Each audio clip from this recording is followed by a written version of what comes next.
So you're into creative writing. You're taking classes for that. What do you love most about it, and what are you learning right now?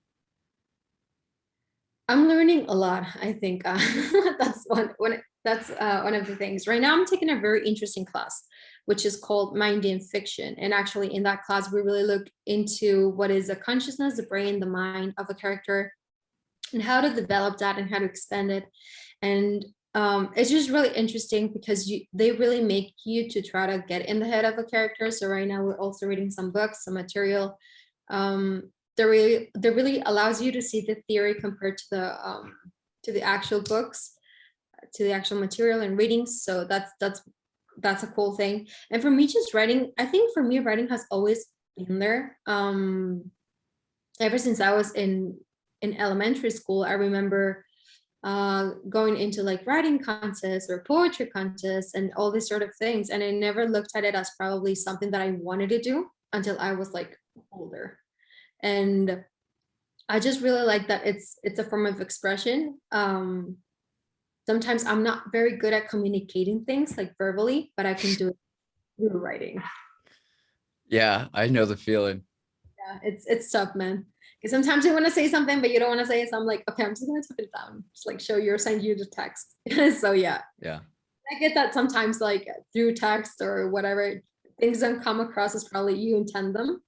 But Mhm. actually just it writing works. So yeah, that's me. Interesting. Do you have any favorite books? Yeah, so for example, one of my favorite books is actually The Shining. So I read the novel and then the movies. Okay. I love those books. Of course, right now, here are some of my books. Okay, so the Iliad is one of them, and then I'm also right now really into Virginia Woolf. So we had to read it for class, and it's amazing. And I've read a couple of her short stories, and I really like the style of Virginia Woolf. So this is another So one. what are some of the themes of Virginia Woolf's writing? Yeah, for example, in this one, it's a lot of like I would say she was in a bit of a feminist and she was up for it.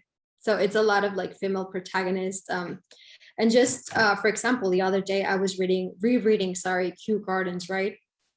And it's a lot of this is a short story where you have a couple of things. So you have nature, you have human people, like human people, of course, human persons, and then you have just the nature in overall. And one thing that I love she does in the story is that she interconnects the nature of actually the world within the relationships in human beings, and how those relationships work and how those relationships cannot sometimes are torn apart. So yeah, that is something that I really love that she does. And I'm halfway through this book and I've never read Miss Dalloway before, so it's really interesting. And she has a really specific way of writing things in which she goes back and forth with point of views. So it's a lot to be keeping up with, but it's fascinating the way she just goes into one point of view smoothly and they takes you out of it and then it goes back into another one. So it's really good. It's interesting. Yes, I recommend Virginia Woolf. What's okay? What was that one? The name of the book that you said that were nature of the world and the human beings? Oh, okay. No, that's a short story and that is called Kew Gardens.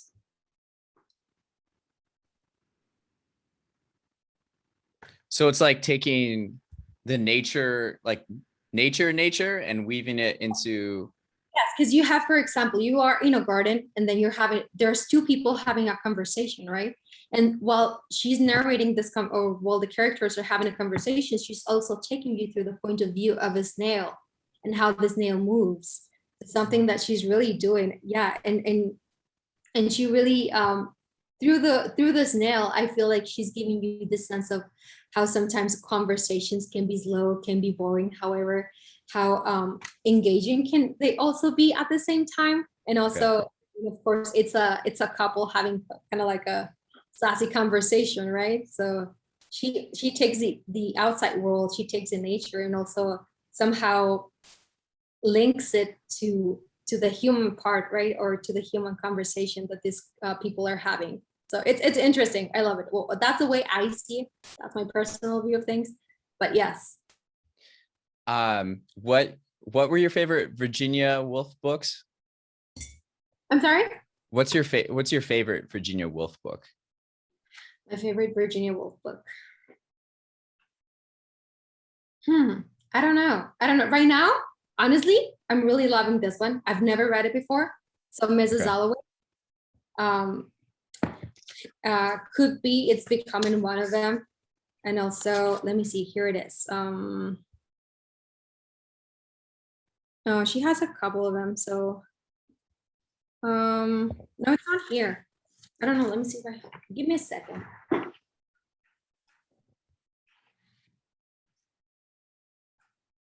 I think I had the one of, I think I had another one which is called The Voyage Out, but I don't think I have it.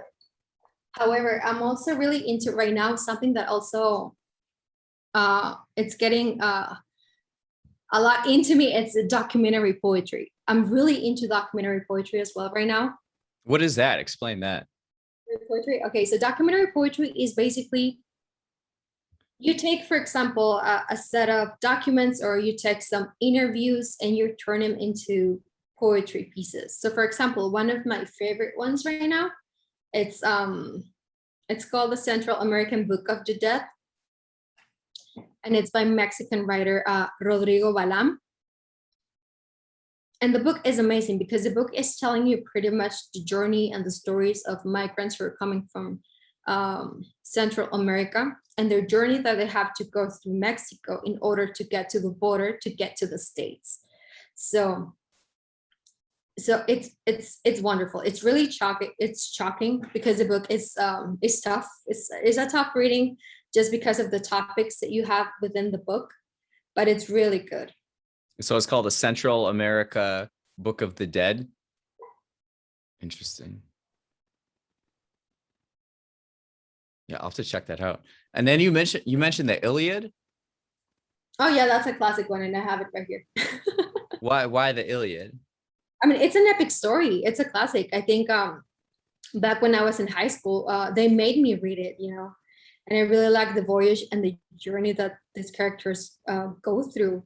And I also remember that some of the books that because I also remember, you know, that when I was in Mexico, probably in high school, I never get to read any of these books. So it wasn't until I came here to the States and I got into high school that they made us read Iliad and Beowulf. I don't know how to pronounce it. I think Beowulf. Yeah. It's one of those like epic stories as well. Yeah. That they make you read in your junior years and your year of high school, and you're introduced into different types of writing and different storytelling styles and the journey of characters. And that really, I think that also really had to do with probably me going into writing, that I was probably aware that I could create a world for, you know, for storytelling, maybe. Mm-hmm. I don't know. Yeah, I think so. But it's really strange because I started in journalism. So I am a journalist, but I'm also a creative writer. So how did you transition, or how did you take your knowledge of journalism into writing? Okay, so that's interesting. And I think that's why I'm really into documentary poetry, because with documentary poetry, something that you can do even as a journalist is investigate. You know, you can do some research. You can actually do interviews with people and translate those interviews into poetry or into a nonfiction piece. So I think that is one of the things that I love about documentary poetry. And also creative nonfiction that probably allow me to use my bachelor's and my background in journalism and probably turn it into a creative piece. Yeah, that's awesome. Yeah, I mean, it's interesting and it's a different take, you know. And there's a lot of writers I think out there who also do documentary poetry, especially now.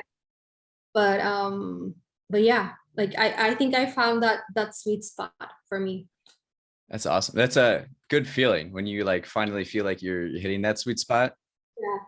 Yeah. Yes.